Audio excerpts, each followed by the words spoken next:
بسم اللہ الرحمن الرحیم۔ السلام علیکم ورحمۃ اللہ وبرکاتہ۔ جزا اللہ عنا محمد ما هو اہلہ۔ میرے ناظرین، سوشل میڈیا کے اوپر اس وقت یہ شف والی سرکار اور اقرار الحسن ان کے درمیان مکالمہ بازی چل رہی ہے، تو میری ویڈیو کا ٹائٹل اور موضوع بھی یہی ہے، خبردار ہوشیار، دجال کا طریقہ واردات بھی ایسا ہوگا۔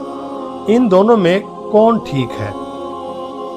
تو آج اس کو ڈسکس کریں گے اور قرآن و حدیث سے ہم سمجھیں گے، کیونکہ فتنوں کا زمانہ ہے میرے ناظرین، فتنے پہ در پہ حملے کر رہے ہیں۔ فتنوں سے بچنا اور فتنوں کا تعاقب کرنے والے لوگوں کا ساتھ دینا بھی یہ ہماری ذمہ داری ہے۔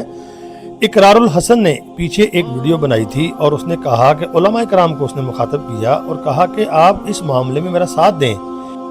کون سے معاملے میں؟ کہ یہ جو بندہ ہے کبھی آنکھوں سے موتی نکالتا ہے عورتوں کی، کبھی ناک میں سے یعنی کہ تارے نکالتا ہے، کبھی منہ سے رسیاں نکالتا ہے اور لوگوں کو یہ کہتا ہے کہ میں ولی ہوں، مجھے یعنی کہ میرے ہاتھ سے کرامات ظاہر ہوتی ہیں۔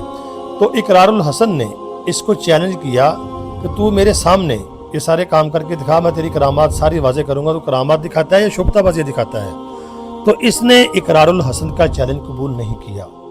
اس کے بعد اقرار الحسن نے ایک ویڈیو اور بنائی، اس میں اس نے جو شبتہ بازی دکھاتا ہے، یعنی موتی نکالنا آنکھوں سے، اس نے ایک ٹیم بنائی اور اس کے ذریعے اس نے سارے کرتب کر کے دکھائے، اور جو ناک میں سے تار نکالتا وہ بھی دکھائی۔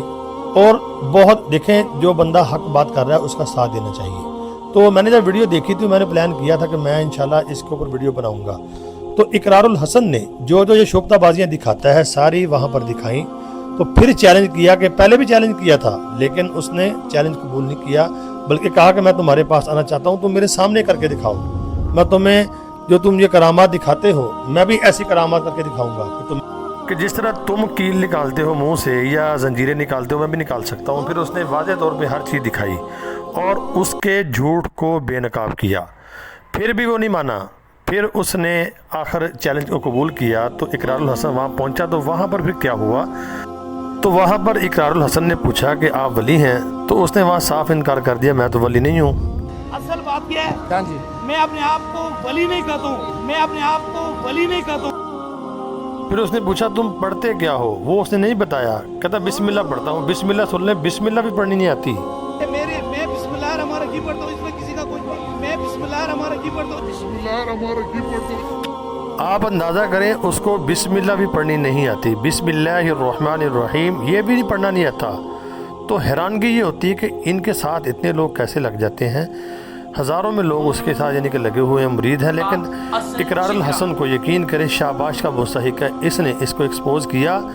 اور یہی وہ لوگ ہیں جو دجال کے کارندے ہیں، دجال نے بھی یہی کام کرنے ہیں، جادو شیاطین اس کے ساتھ ہوں گے، شوفتہ بازی دکھائے گا اور لوگوں کو اپنی طرف راغب کرے گا۔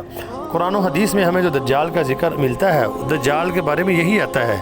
تو یہ دجال کے چیلوں کی طرح یہ کام کر رہے ہیں، یہ ایسی حرکات، یہ ایسے کہنا میں کرامات ہے میرے پاس، کوئی کرامت نہیں ہے۔ تو ایکسپوز وہاں پہ ہو گیا، کوئی چیز وہاں دکھا نہیں سکا۔ یہ گروپ ہوتے ہیں ان کے، یعنی کوئی 8-10 بندے ہوتے ہیں، پھر یہ خود ہی مل کے سارا کام کرتے ہیں لوگوں کو اپنی طرف یعنی کہ کھینچنے کے لیے۔ لوگ سمجھتے پتہ نہیں یہ صحیح باتیں ہیں۔ تو میرے ناظرین، ایسے دھوکے باز جو ہے بہت زیادہ ہیں اور بڑھتے چلے جا رہے ہیں، لیکن اقرار الحسن کو پھر ویل ڈن کہتا ہوں، اس نے بہت زبردست کام کیا ہے۔ آپ یقین کریں، ان لوگوں نے دین کا لبادہ اوڑھا ہوا ہے، ان کو ختم نبوت بھی کہنا نہیں آتا، بس لوگوں کو یہ جھانسا دے کر گمراہ کرتے ہیں۔ تو جو اقرار الحسن جیسے لوگ ہیں جو ایسے لوگوں کو ایکسپوز کرتے ہیں، ان کی ہمیں حوصلہ افزائی کرنی چاہیے۔ تو ویڈیو کو آگے شیئر ضرور کرنا ان دھوکے بازوں کا، تاکہ اور لوگوں کو پتہ چل سکے، اور لائک بھی کرنا ویڈیو کو، اور اپنے کمنٹ میں اپنے بتانا آپ کی کیا رائے اس بارے میں، اس جھوٹے کے بارے میں۔ تو دعاؤں میں ضرور یاد رکھنا۔ اللہ تعالیٰ سب کی خیر فرمائے۔ السلام علیکم۔